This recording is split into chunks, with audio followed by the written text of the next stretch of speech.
রাজধানীর গুলশান এলাকায় সংরক্ষিত মহিলা আসনের সাবেক সংসদ সদস্য শাম্মী আহমেদের বাসায় গিয়ে ৫০ লাখ টাকা চাঁদা দাবির অভিযোগে ৫ জনকে গ্রেফতার করেছে পুলিশ, যাদের মধ্যে বৈষম্য বিরোধী ছাত্র আন্দোলনের কয়েকজন নেতা রয়েছেন। গ্রেপ্তাররা হলেন মোহাম্মদ সাকাদাউন সিয়াম, সাদমান সাদাফ, মোহাম্মদ ইব্রাহিম হোসেন ও আব্দুর রাজ্জাক রিয়াদ।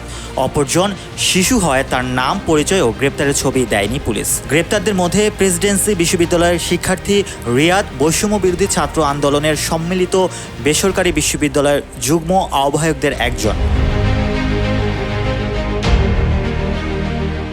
গুলশান থানার ভারপ্রাপ্ত কর্মকর্তা হাফিজুর রহমান এসব তথ্য দেন। তিনি বলেন, সমন্বয়ক পরিচয় দিয়ে চাঁদা দাবি করার অভিযোগ পেয়ে তাদের গ্রেফতার করা হয়।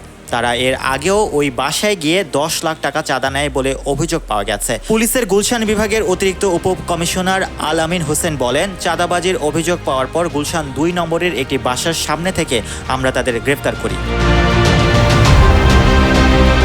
Mohammad Rasel, news 21, news desk.